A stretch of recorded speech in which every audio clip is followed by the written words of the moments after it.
Oh, I see you. I don't hear anything. Oh, hello. Hi, Hey, there you are. How are you doing? good. How are you? I'm great. Thank you for agreeing to do this. Yeah, no problem. So, I have kind of the outline that I sent over to you, Right. and I'm not sure. Do you mind if my video's not on? Do you care? No, yeah, that's no problem. Okay, cool. So I'm gonna kind of sort of stick to that, but I mostly just want to chat a little bit. And I kind of looked at your YouTube channel. I looked into some of the stuff you're doing. I think it's super cool. So I'm gonna have some questions for you about that and kind of Okay. how you got started. And yeah, are you ready to kind of just get going? Yeah. Okay, cool. So just why don't you just introduce yourself and tell everyone who's listening kind of who you are, what you do, and set yourself up a little.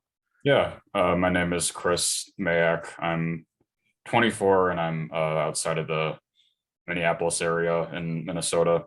Um, since last summer, or no, 2 summers ago, July 2020, I've been virtually interviewing mostly voice actors for anime and video games, but a number of different people in the acting and music industry on my YouTube channel, which is just my name, Chris Mayak. And my main hobby outside of interviews is collecting production artwork and animation cells for anime back when that's how anime was predominantly created.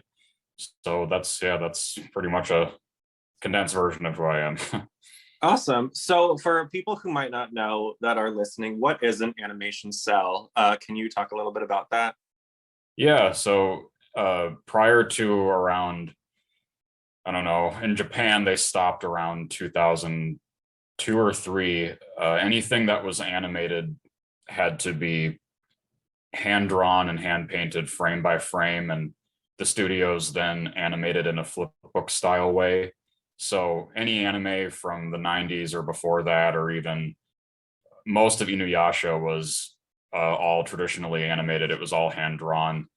And when the studios were finished using all the frames, cells, the sketches, they let people take them or they just gave them away to for people to keep or sell or whatever. And that's what cells are. And I have a number of sketch sets from Sailor Moon, from iconic moments in S and Super S specifically. uh yeah, it's a amazing hobby, and it's not for everyone, but it's great to get into if you can. I remember growing up. I'm a little bit older than you. I'm in my 30s. Okay. So, back in the day, in the early days of the internet, when we were still on AOL chat rooms and stuff, cells were sort of like the forbidden fruit of the anime world a little bit. Do you know what I mean? Where it was just they were one of those things where, oh, if you knew what an anime cell was, you were really in the know. And then if you had one, oh my gosh, so they were like this really sort of prestige thing almost among the online anime community back in like the early 90s and early aughts. And I think it's cool because I know you have a lot, right? You said you have which the Sailor Moon from Sailor Moon S and Super S. So that's season 3 and 4.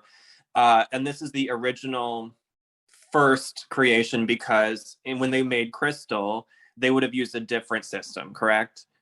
Right, yeah, that was all completely digital. And so for when they make anime digitally, is there anything at all similar to cells that they use maybe just to like rough draft kind of things, or is that totally dead? No, it's not totally dead. It depends on the animation studio. I know for a fact that Ufotable, who does Demon Slayer, they still hand draw every frame, but nowadays animation studios don't. They very rarely distribute them outside of the studio because nowadays animation studios, not just in Japan but everywhere, know how valuable production artwork and cells are. Back then, they used to just look at it as excess work that was left over from production. So Yeah, it's not totally dead, but you can't easily get anything from modern anime anymore. And I guess also it's hard to compete with the speed of digital versus hand drawing and the price probably of production and all of that. Would you, something I have thought and noticed in older, or I guess vintage anime versus more contemporary, is that sometimes I feel more heart in the older stuff because you can actually see the amount of time and energy and effort that went into drawing each animation cell. Versus now, I think there's still heart in the storytelling and a lot of the voice acting and the designs, but doing it digitally, there's just a little something missing. I don't know if you feel that or not, or if you've noticed anything like that. Yeah, I 100% agree. I mean, there's just something about speaking to Sailor Moon specifically, the original series, just those, not even just the characters, but just a number of the backgrounds in the original series are just incredible, and Yeah. they still look amazing today. And yeah, that's just never going to compare to anything modern. It's such a bummer, but I think what I'm hoping anyway is, everything is cyclical and stuff comes back around, right? We're kind of starting to get into this 90s boom a little bit now, which Yep. I'm loving being from that time. But I think what I'm hoping is people will sort of start to see what we're talking about and start realizing that the fastest way isn't necessarily the best way all the time. And if you want to create art that is going to stand up like the original Sailor Moon does for decades and probably centuries, it's going to have to be made the slow way because the other stuff is all just going to fall away and not feel special, in my opinion, anyway. So that's just my 2 cents on that. Going back to the cells, though, what was your first cell that you ever found, like, and got a hold of? Well, my very first one it was way back when I didn't really even fully know what they were. I actually started when I was in seventh grade, so that would have been 2010. And there's a horror anime from the late 90s that I really love, but not a whole lot of people know, called Nightwalker. And there was a really cheap $30 sell of it on eBay. And I told my mom, and I convinced her, and she got it for me, like what I paid her, but it was obviously her account. And then once I got it, because I still didn't know fully what they were, I cut it up to fit a frame, and then it ended up being trash, and I had to throw it out later. But I mean, thank God it was only $30. Right. Yeah, so that was my very first. That's not bad, $30. I remember most of them being much more than that on eBay. So that Yeah. was a pretty good steal. What would you, if you're saying, like, let's say you're looking for a specific anime that you want to sell from, do you go into searching per scene? Like, are you that specific about what you collect, or is it kind of you just see what's out there and take what you can find? Oh, well, definitely by this point, with how long I've been doing it, I started getting serious about it when I was 18. Yeah, well, and I'm very specific, not just with Sailor Moon, but for anything that I look for. I don't ever buy anything if I can't identify it in an episode or a movie first. With Sailor Moon, I only focus on um, production sketch sets that Ikuko Ito episodes that she did, which I'm not Okay. sure. Do you know who she is? No, can you tell me a little bit about her? Okay, yeah. So Ikuko Ito was probably the single most iconic, memorable animator to work on Sailor Moon. She was the lead character designer of S and Super S, but she worked on it since the beginning. For example, the last two episodes, or no, episodes 124 and 125 of S are completely in her art style. Almost all of the transformation and attack sequences for every character is in her art style. Uh, Okay. Most of the opening sequences for every season are, and like every Laserdisc VHS cover from season 3 and 4. So she's like a She's the goddess. one. When you Yeah. say season 3 and 4, I think I know the art you're talking about, where if you're looking at like, because they did the VHS releases too, which I have like a weird obsession with. Yeah, And with the edited and the uncut version, I want to say her art is the uncut version, if you know what I'm talking about, where it usually it's like instead of it just being one of the scouts, it's like Mercury and Jupiter together, and then it yeah, kind of, you know what I'm talking, yeah, okay. And then that makes sense to me that that's all the same person, because every part that you mentioned has always stuck out as, oh, I think they spent a lot more time on this. So I right. guess, you know what I'm saying. What is, real quick, just talking about the transformation sequences in Sailor Moon in the original series, everybody who's a fan knows they reuse a lot of the different parts of it. And then for anyone who's not Usagi, they kind of take the same movements and just throw different colors and backgrounds onto Right. them. Something that, I mean, I love the show and it's hard for me to, I don't consider this a complaint, but if I were going to say, hey, if you could do one thing differently, I wish that they would have put a touch more budget into everyone else's sequences when they level up, to just give them a little more like of a difference, even if it's not longer, you know what I mean? That's like the only thing I would say. But do you have anything like that regarding Sailor Moon, where you're like, if there's just one thing they could have changed, what would you have done differently? Well, honestly, it kind of goes back to Ito, and not just her, but a lot of the team. Her and Kunihiko Ikuhara, who was one of the directors of several episodes. Her and Ikuhara and a bunch of other animators left after Super S, so none of them worked on Stars. So my biggest wish is that they had stayed till the end, because seeing seeing parts of Stars animated in Ito's art style would have been even more amazing for her to continue her work. So that's Yeah. my only complaint. Do you know why she left? Yeah, it's because Toei didn't treat her or any of them very well. For example, when they were working on the R movie, the entire team that was working on that was Toei rented out apartment, like a really condensed apartment that was really cramped, and they made them overwork, and Ito got appendicitis as a result of that. And Oh my, so even though she stayed past that, obviously, her relationship with Toei was never really great. And that's what I'm sure plenty of other things happened internally people don't know about. But that's I think what started everything that made her and a lot of other people leave after Super S, unfortunately.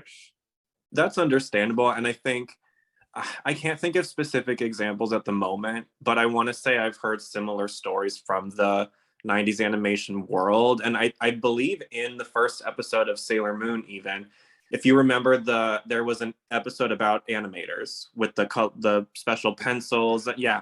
I think that was almost them saying, we're getting overworked here a lot of the time, and it's creating a huge stressful environment. In my mind, I can almost see that being the storytellers putting that in there intentionally, because they would know that they live that world. Right. That's a real shame that happened, because you can see the talent in her art.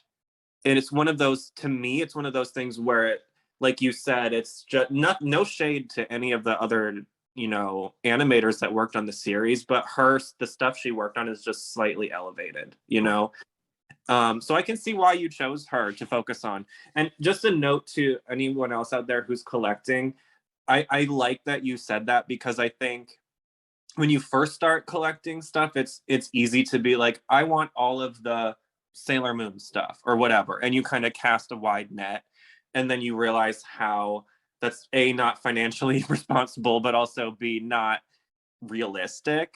And then once you start kind of focusing down your interest, it becomes more fun almost, because you start learning all these intricate details, like the story you told me about her and why she left, and when she left and all of that. And did you know that before you started doing the anime cell collecting? No. I didn't do a deep dive on Ito and all of that background until I don't know within the past couple of years. Yeah, and that's one of the reasons why I like collecting stuff is because it's just a way to you always sort of it leads me into learning something new all the time. And that's what keeps it interesting. Yeah. Okay, is there anything about the Sailor Moon cells to you that kind of stand out compared to cells from other animes? Maybe. Well, speaking of because well, I can speak on the terminology because the sketch sets there's two different kinds of sketches outside of cells that are drawn first before the cells because they base the cells off the sketches. Uh, the what's drawn first, the sets that are drawn first are called Genga, which is Japanese for original picture. And what happens is uh, some key animator that worked on the episode. There's a bunch of key animators who work on every episode of every anime.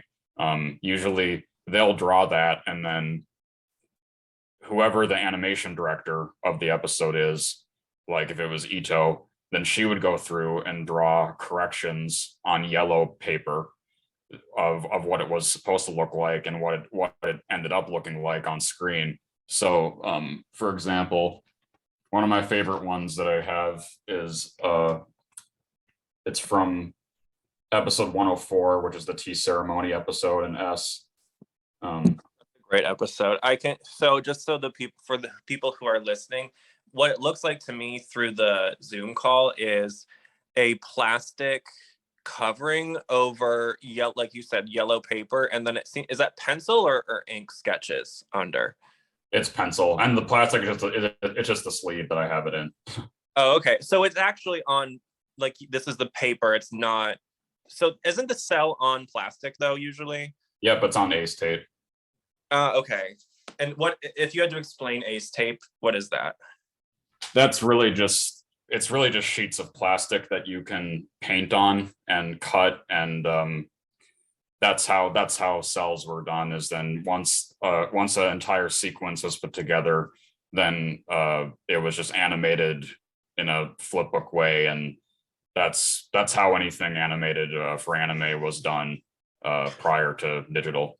And I think the reason they use, like you said, the clear plastic is because then they could have different layers, almost like in Photoshop, where you have your foreground, which is the character, and then the background can be a separate cell, and they can reuse the background images, and it's not right. Isn't that kind of how it worked, where they would overlay everything? Yep.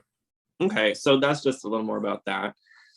Okay, I want to ask you a little about your YouTube channel and doing your interviews and everything. Um, Regarding that, when did you start? Like, when was your very first interview? Do you remember?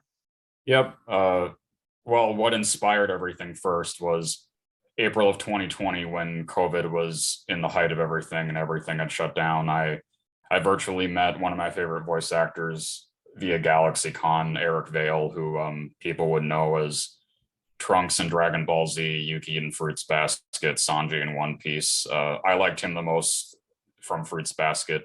And then after him and I had our chat, I just realized that a lot of the voice actors that I grew up with or was personally a fan of the most, I had never seen them really do interviews talking about roles that I liked them the most for.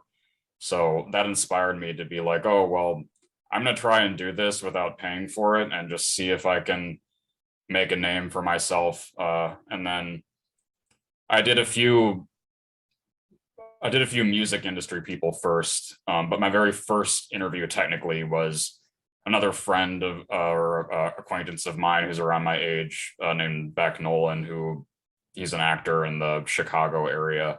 But my first voice actor was actually Katie Griffin, who is the original Ray, Sailor Mars.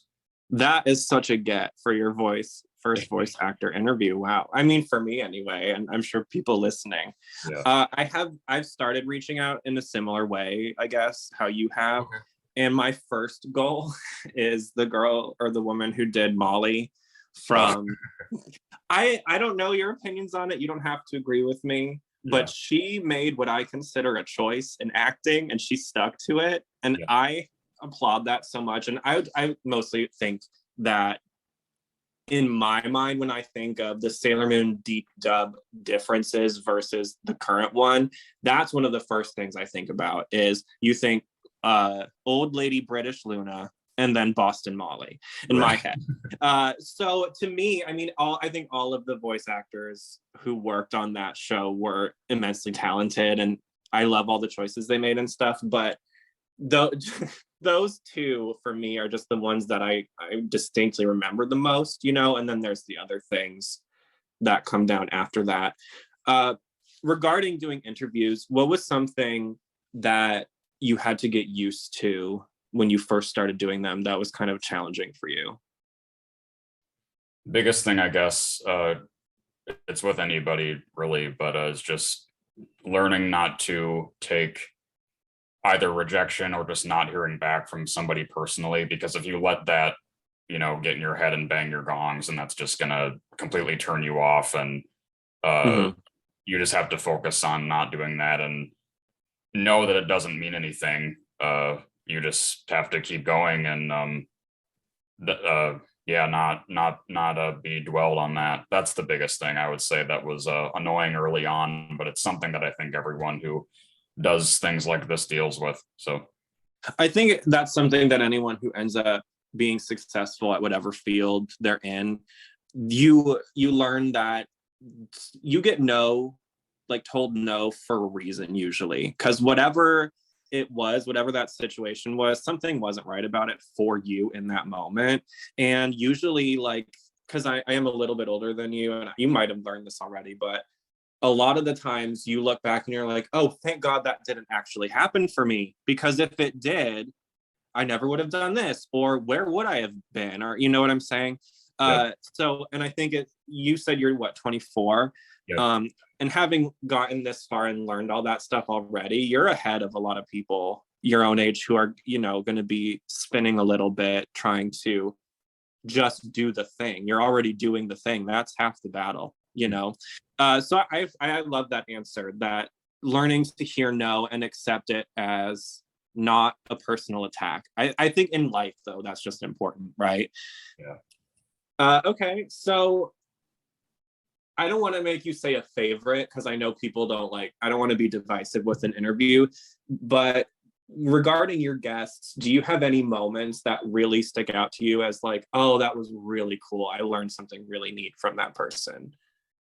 Yeah, well, if I can tie it back into Sailor Moon, it wasn't too long ago, I got to be the first person to interview Steven Bednarski, who was the original voice of Fiore and Yuichiro. Ooh. Yeah. And he doesn't even cool. He doesn't even do acting anymore. He became a historian for I don't want to say it because I don't want to mess it up if I don't remember. But yeah, he's a really super intelligent historian and a college teacher now. And he had never done a interview before about it. And I know people are divided about this, kind of like what you said, but I always thought that his performance as Fiore in the original dub of the R movie was really good for what it was. For the time period when it was done, especially too, I think if you watch the R movie, there is a lot of what we call coded LGBT messaging in it, And I don't even think that in the Japanese version, it was open at that time. I think they just never said anything, right? Between Fiore and Mamore, or I can never say his Japanese name right. But, and so having to take a role like that, I think, and try to do it justice where, okay, it's being put through the filter of, I'm doing this for an audience of children, right. But I can he as an adult probably knew the intention, right? He's older and wiser than we were at that time. So how do I take that and make it believable for the way this character is animated in the story, but then still I think it's a tightrope walk, really, to do characters like that. And like you said, I think you did a great job with it for the constraints that were placed on you or whoever, in that time period. Yeah. What did you learn from him? Do you have any stories like from that interview? One thing you remember? Well, he didn't really. He honestly remembered more about Iichiro or Chad than he did Fiore. But I did. Yeah. After I reminded him more about Fiore, he just remembered. He did remember keying in on that and being like, "Yo, I can tell that even though the way that we're recording this is there's more to this than just wanting to be friends after all these years again." Yeah, you don't show up with flowers like that. Just wanting to be friends. Sailor Moon R movie was so much fun. Okay, so let's see. Some miscellaneous stuff. Oh, I actually want to talk about the episode a little bit. This week is going to be episode 5. Okay. Which version of it were you able to watch? I watched the Japanese subtitled. Okay. And I'm assuming that you have. Oh, 1 second.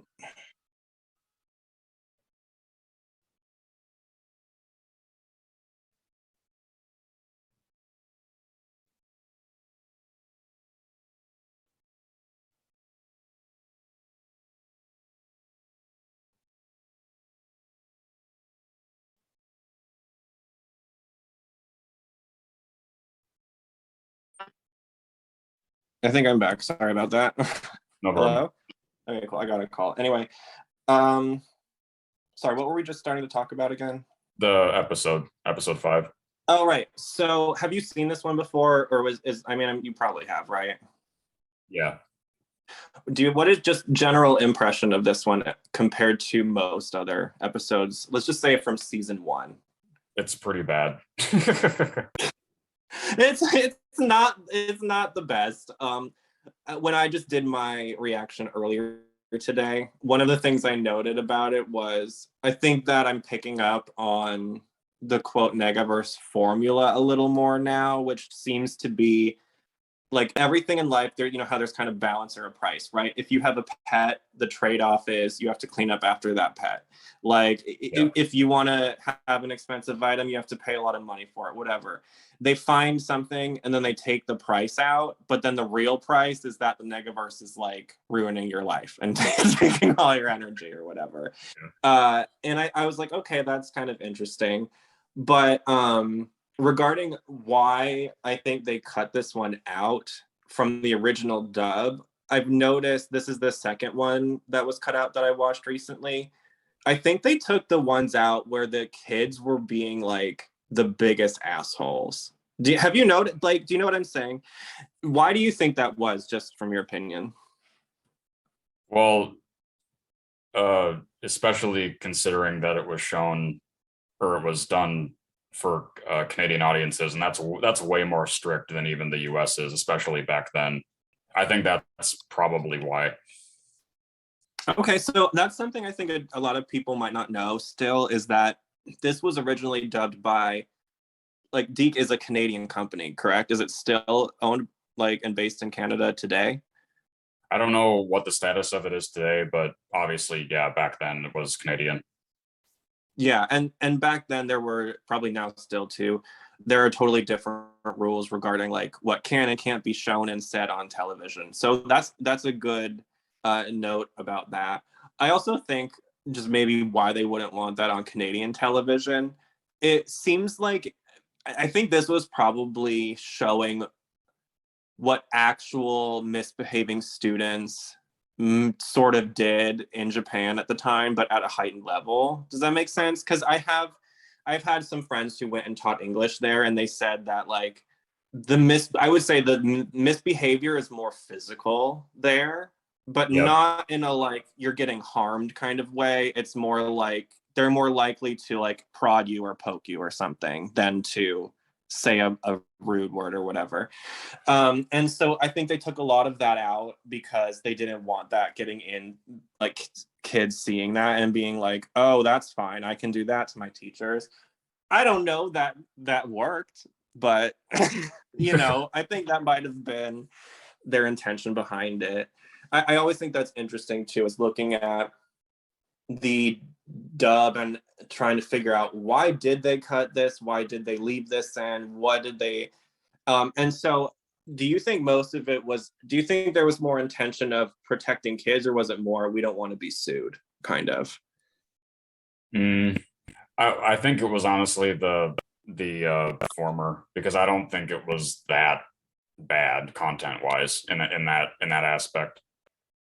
I agree, yeah. And I think that at the time, at least watching it as a kid, that was frustrating. But even though I don't think that the execution of it was necessarily perfect, as an adult, I kind of appreciate the intention a little bit, being like, because I think a lot of people kind of really rush to quote grow up, and then but they don't even know what that really means or what that looks like.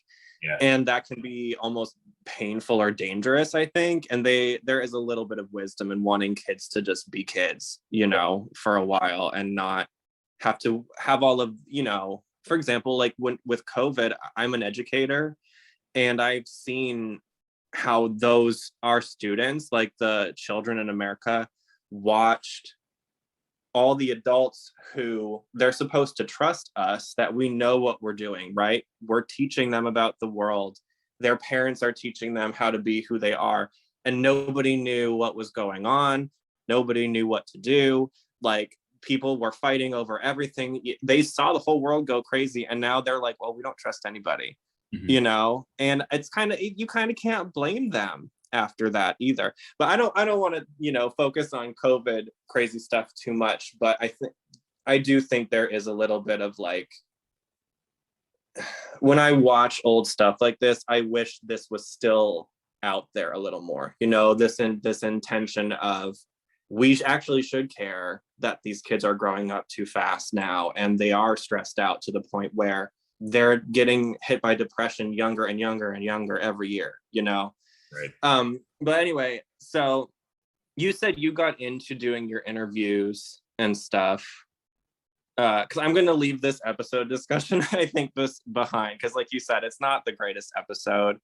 Was there any points you wanted to make about it before we move on, actually? Yeah, I was just gonna say it was really ironic that when we first connected that you were mentioning it either being episode 5 or episode 6, because you wouldn't be able to tell by looking at it really, but episode 5 was the very first episode that Ikuko Ito did character design on.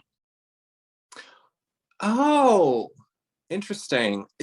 I even commented, everything looks really sharp in this, when I was doing the watch through, and I thought it was because I was watching on Hulu, which, I mean, maybe that's part of it, but that does make sense. I'm going to start paying more attention as I do, you know, the rest of the podcast, and see if I can pick out her scenes a little more, because that's going to be something fun to look for. Yeah, if you you can easily look up well, there's a number of outlets you can look up on, but not just for Sailor Moon, but for any anime. You can go through and see when it says an animation director and then it lists the episode and their name, then that episode of whatever anime is in their art style. So you can just easily go through and pick it out. Yeah. That's really cool. How, by the way, because before I forget, I wanted to ask earlier, how many cels do you have total now? Well, in general, I mean, speaking of cels, I just have 3, but sketch sets or sketches, I have, I don't know, about 30, yeah, 30 either sets. Most of them are sets. 30 sets are individual sketches. Okay. And are the sets are easier to get, or I guess because it's been so long since they stopped using cels, those would be really rare now, right?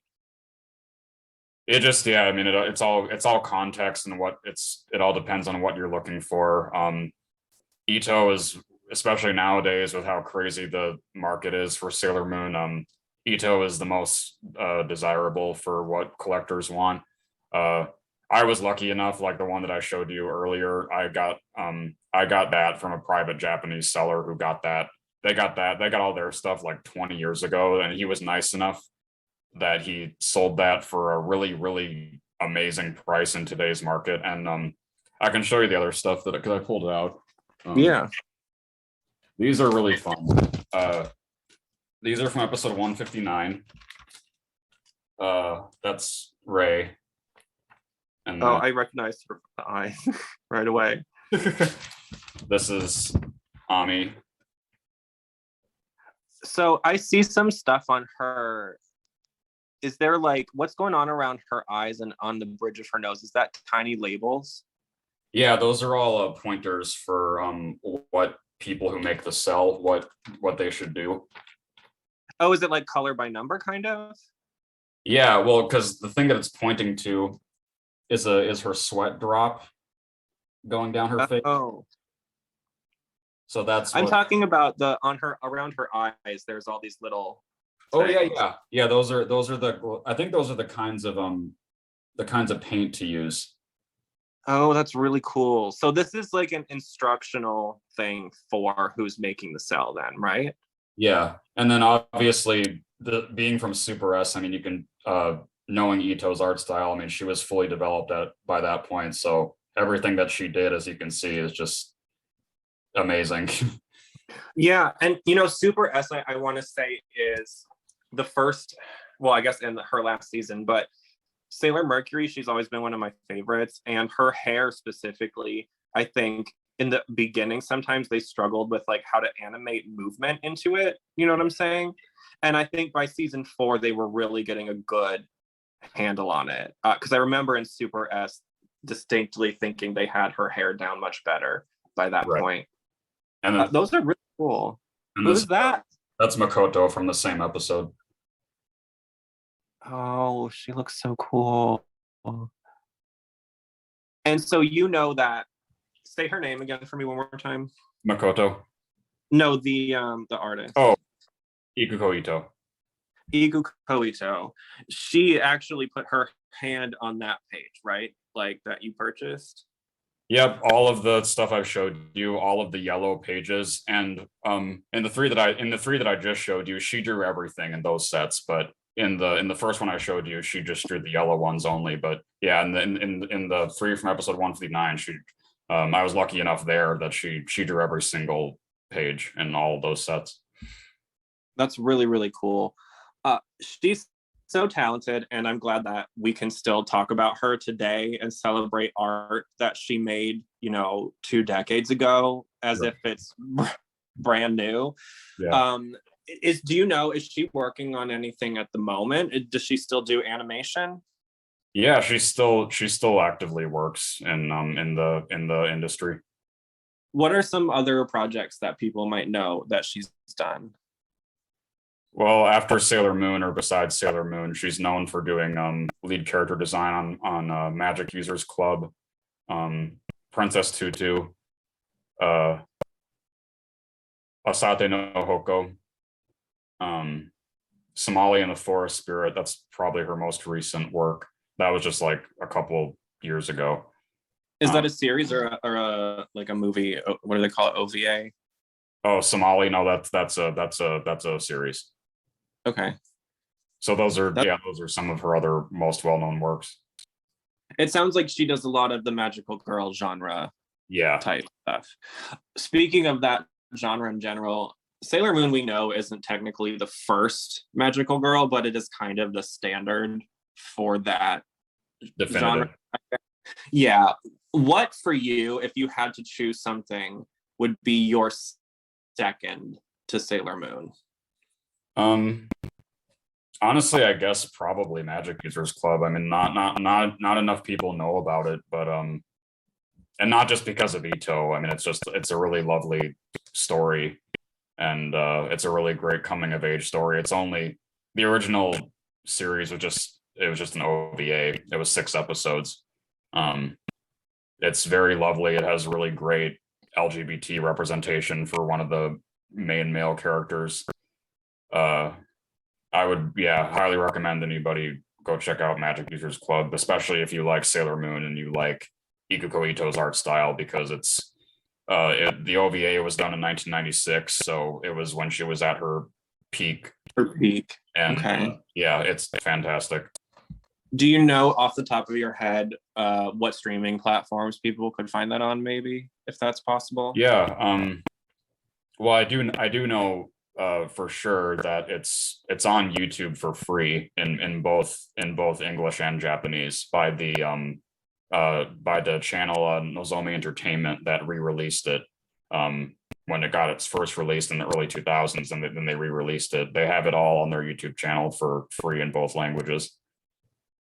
Awesome. That's definitely something I think I might take a look at. And I started putting at the end of each episode anime music video spotlights, but I think for this week I'm gonna put the intro song for that so people can just hear it has I'm assuming like your typical anime intro, right? Yeah.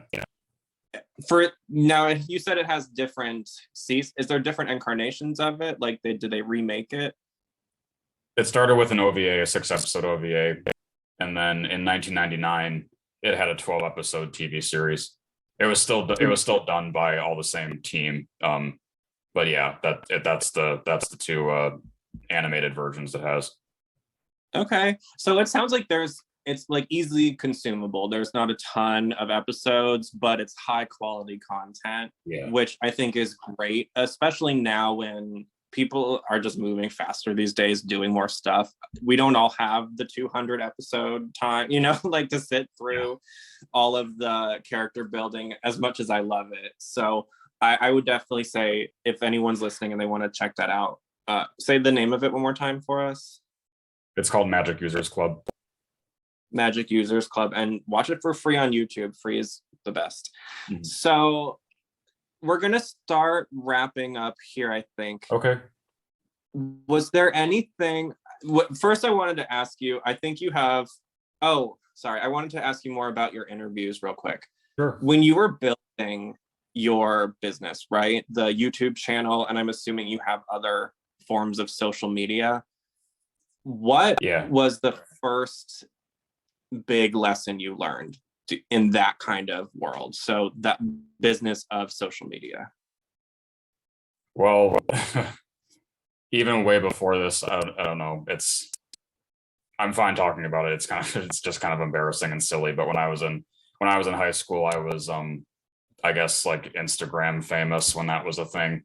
And I don't know, that just kind of gets you, especially if you go through that in high school, it just gets you used to dealing with what the nice and not so nice interactions with people on the internet can be, and just learning not to take that personally. And I think that it kind of ties into what we were talking about at the beginning a little bit, but I just think going through all that weird thing when I was in high school kind of sort of helped me when I started doing this 2 years ago.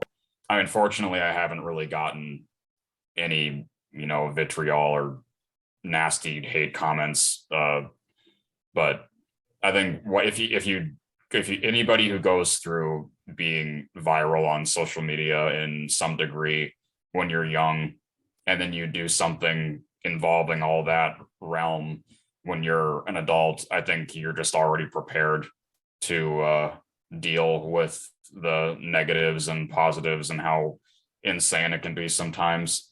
So I guess that's a good thing to point out.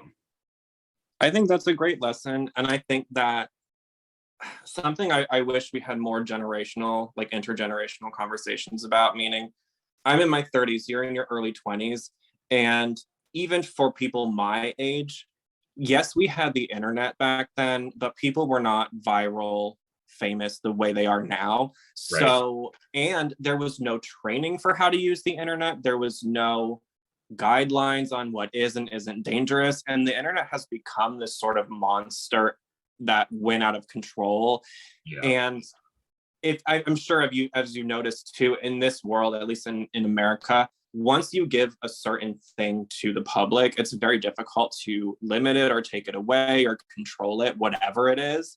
And even though I think now we're all starting to see how dangerous and a completely unregulated internet can kind of be, like with cancel culture, when you have, like you said, you went through becoming viral famous when you were in high school. So at a young age, you got to, I'm sure that was very weird, and like it probably, I would imagine that would make me feel a little vulnerable having that many eyes on me at that age. because you're figuring out life and you're supposed to make mistakes at that age. And now most of your mistakes are online forever. And so what would you say to people who are older, like my age and up, where we don't have that experience from a young age of learning how to just identify when you should not be interacting with someone on the internet quickly, and B, how do you protect yourself and learn how to just let all of this, like you said, don't take any of it personally? Because the generation now, you guys get this training almost built into life, and there's a lot of people who are older who don't know what to do and have no tools. So what are some tools I guess you could give for dealing with that kind of thing? Well, a big thing I've learned, especially since I've been doing interviews and the few negative experiences I've had, is if someone's just being nasty or judging you for they're trying to put stuff out about you that isn't true or whatever, just depending on what it is or how far they're taking it, but in most cases just be polite about it, especially if you're responding publicly for everyone to see. Be polite and serious, but don't stoop to anyone's level, and just make sure that all your social medias, if you want them to be, if you make sure that your settings are private for just your friends or your followers, don't have it be public.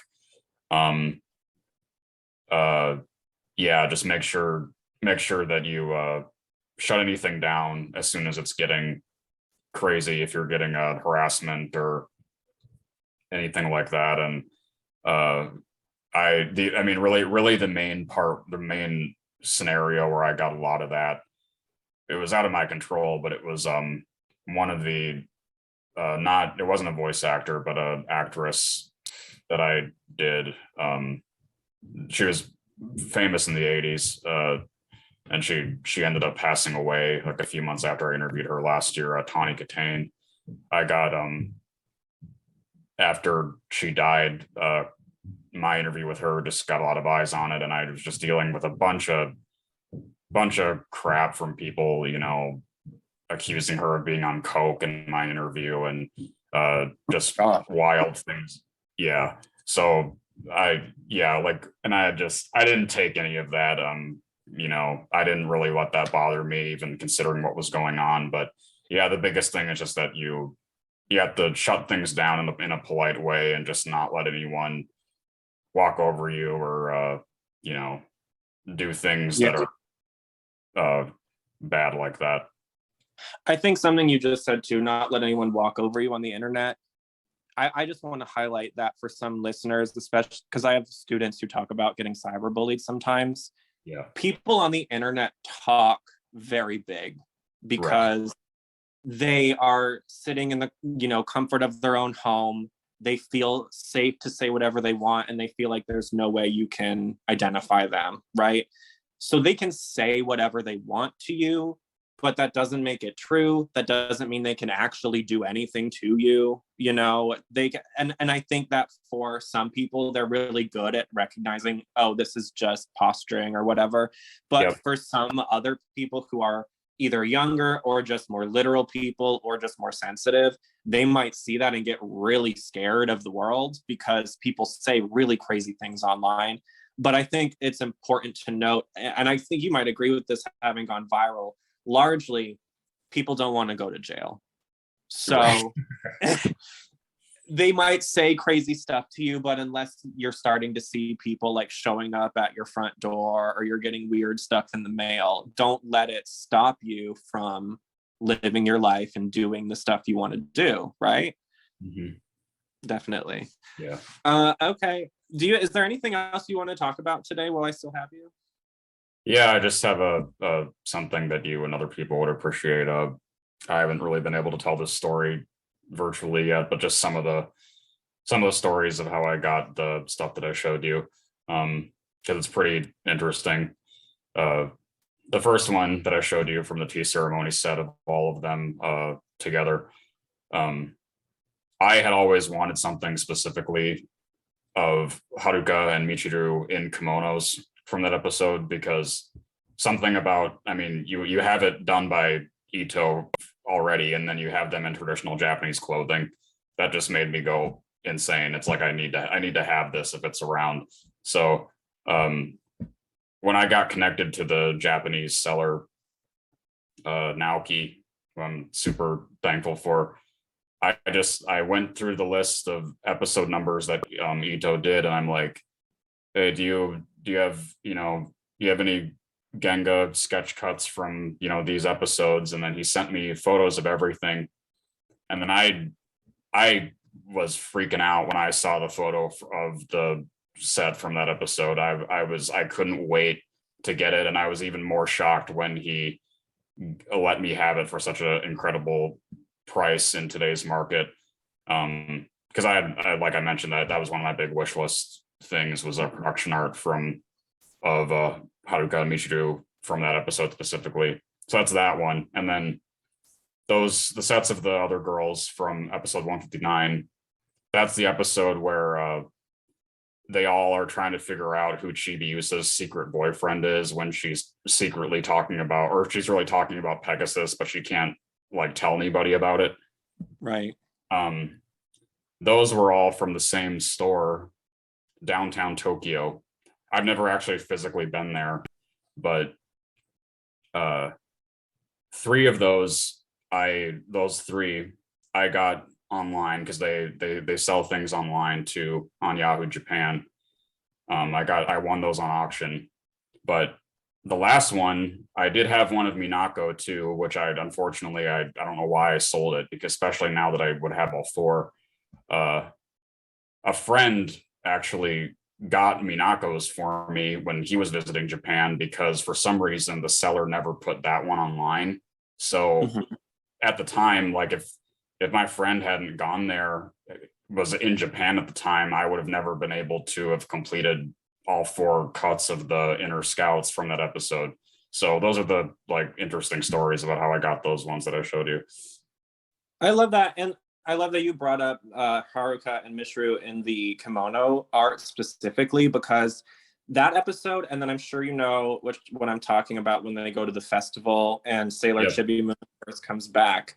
Though when I think of Sailor Moon S, I think of those two episodes like iconic art in my mind, because sometimes in Sailor Moon you get a little stuck in the formula of the like monster of the day thing, but we actually got to see, at least for us in America, authentic Japanese traditions animated beautifully. And for a lot of us, that's our first exposure to that. I had the way they do the goldfish catching game in that episode, I had never seen that before. I saw that episode, and we in America, for if anyone's listening from somewhere else, we throw ping pong balls at a bowl at the fair. It is not at all the same. We don't, it's not magical like that. It's so hokey pokey compared to the way they do things there. So I think it's so cool that you picked that very specific thing to look for, and I think it's even cooler that you got it. If you had to choose a scene from all of Sailor Moon to get the actual cell from, like your dream cell, have you thought about that? Yeah. What I don't think I'll ever see it, but geez, a number one would probably be just some like a nice cell from the Oak Evolution attack sequence. There's never been anyone that anyone has ever seen. Only the sketches to it. So you're saying that in the history of eBay, that's never shown up once or anywhere? Not just eBay, just anywhere, like in the Japanese outlets for looking for cells. Like no one's ever seen anything. That's a good thing you just actually. So for anyone who might want to start collecting cells, or who already does, obviously in America we can check eBay, maybe Mercury and like Etsy, but I doubt they're the best places. For someone who really knows their stuff, what are the best places on the internet to go for authentic cells? And what's the other stuff? The sketch sets? Yep. Yeah, where would we go for that? Well, Yahoo Japan is a great outlet that production artwork from anime continually comes up on every single day. You just need, for buying anything on Yahoo Japan, you just need a third-party proxy service if you're outside of the country to bid or buy anything on there. There's a bunch of them that you can use. I use From Japan. That's the best one in my mind. They're affordable, and the packaging and shipping is reasonable, and their fees aren't too bad at all. For anyone who gets scared of words they don't know, what is a proxy service, like a third-party proxy service? Yeah, there's a number of different companies that serve as like middleman services, basically, to help people.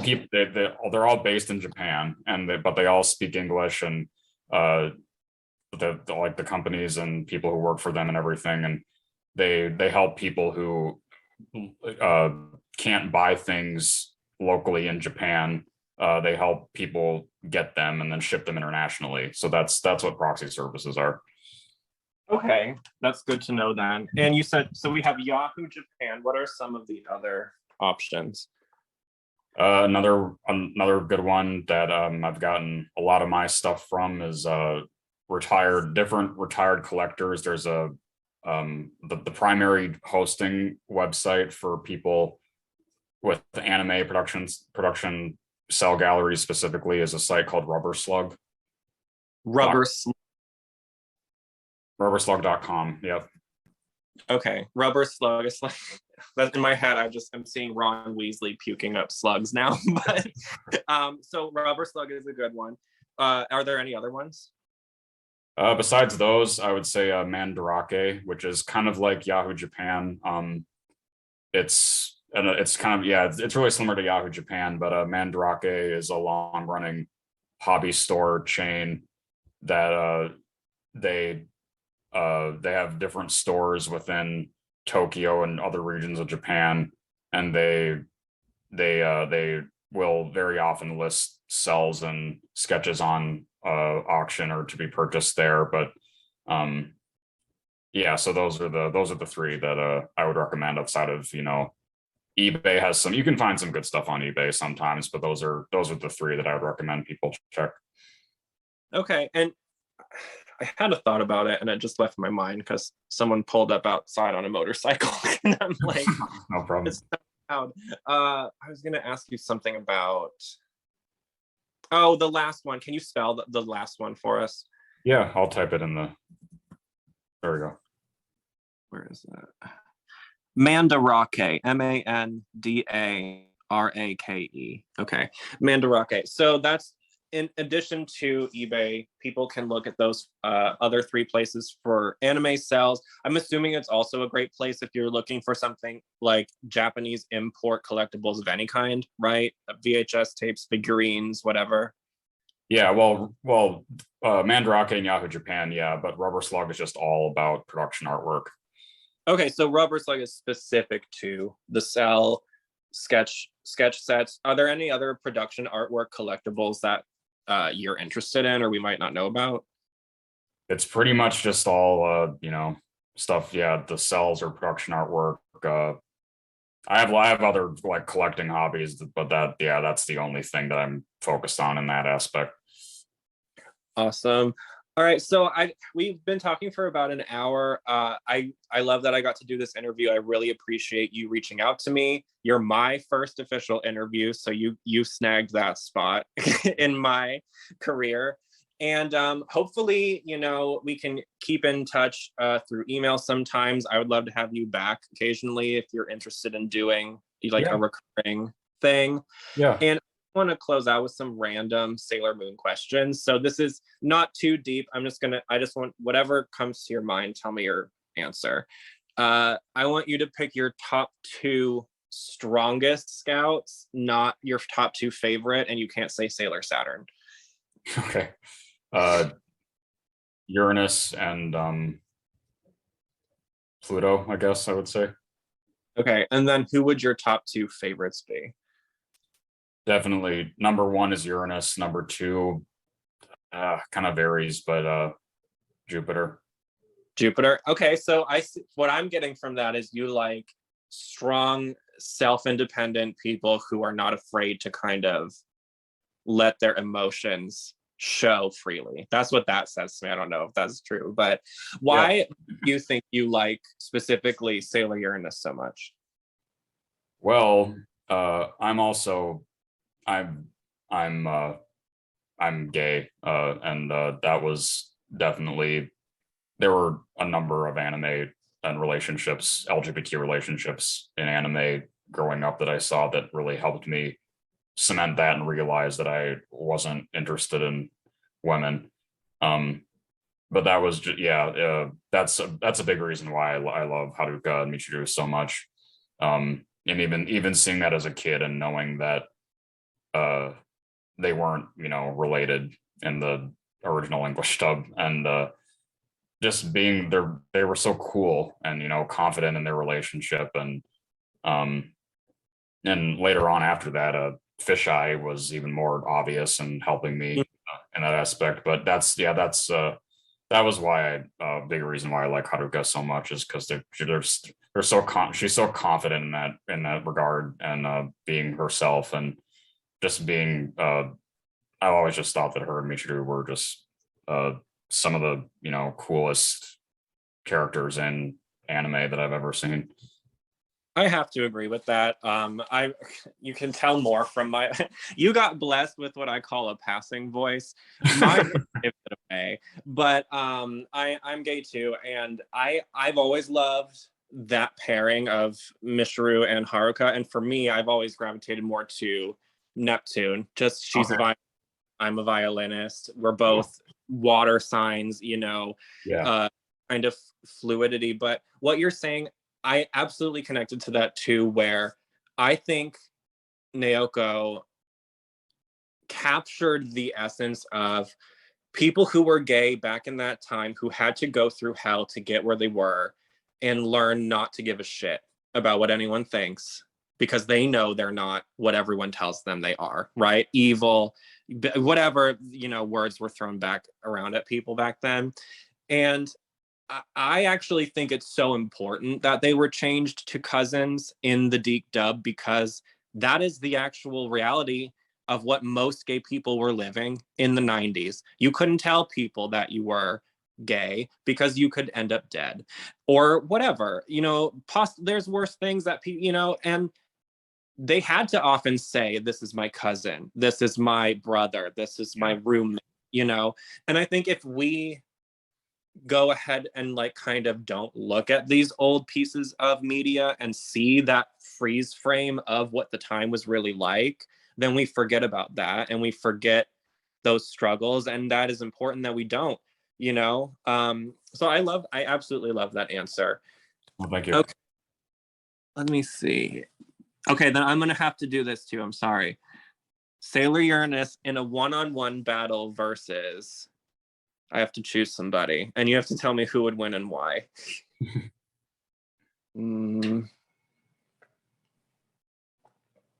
Sailor Pluto. Who do you think would win between the two? Well, I mean, Pluto can win against anybody because she can control time. But remember, she dies if she stops time, right? Yeah. Well, that's pretty interesting. I don't know. I guess it's hard, but I mean, I think maybe I don't even know, but I mean, maybe Pluto's attacks in general are stronger than Uranus. I guess it's hard to say. It's a tough one because they're very equal in when you think power level. In my mind, though, I'm going back to if you are a Pokemon fan, Pikachu versus Raichu with the Lieutenant Surge battle. Do you know what I'm saying? And the agility to win. I could totally see Uranus pulling something off like that. Okay, interesting. All right. My last question for you then today is, what is your personal favorite version of Sailor Moon to consume? Meaning Deke dub, Japanese, new dub, manga, whatever. What's your favorite go-to? Probably it's always, I think, been the original Japanese.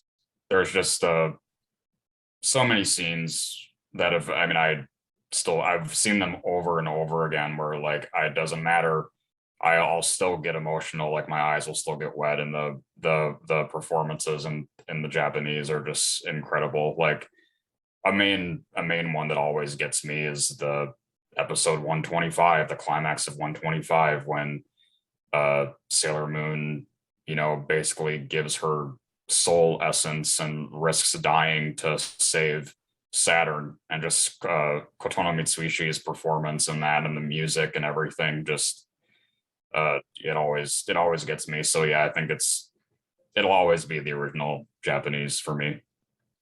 I have to say, I know exactly what you're talking about. And even though I'm doing my podcast starting out with the deep dub, I love most of the incarnations of it, but I never watch the deep dub version of the last two episodes of season one, because you cannot compare to No. the Japanese with just from, first of all, they cut out so much and they completely changed the tone of it to where they don't die in the deep dub. They are just Right. like they're winning and it sounds like they're beating them, right?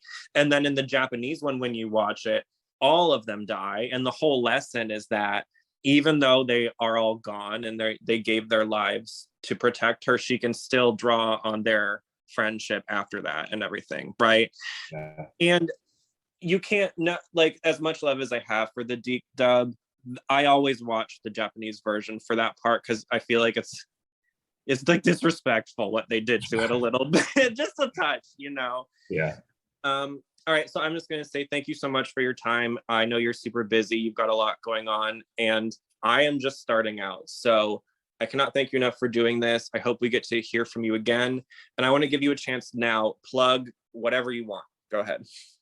Oh yeah, well, thanks. Yeah, I love coming on here. You were great to talk to, and I would love to come back on. It was nice to finally talk to someone um, about some of the stuff that we talked about, because there's not really a whole lot of people that do Sailor Moon podcasts or shows that cover, especially the cell and animator names, and people don't really cover that or know about it in general. But anyway, my YouTube is just my name. It's just Chris Mayak. Uh, my cell gallery or anime production art gallery is Moonlight Cells, all one word, .rubberslug.com. My anime Instagram is Moonlight on Violets, all one word. And that's all my main ones that I use. Awesome. So Chris Mayek, that is Chris, you know how to spell that, Mayek on Yep. YouTube. Sunshine Farm Collectibles, our YouTube channel, already subscribe to him. If you have trouble finding him, you can find his YouTube through there. But he has more subscribers than we do, so you should probably have no issue if you just search his name. And check out all of the cool stuff he's doing right now. I'm excited to see where your career goes because I love niche entertainment that focuses on like the smaller details, the behind the scenes, kind of pulling back the curtain.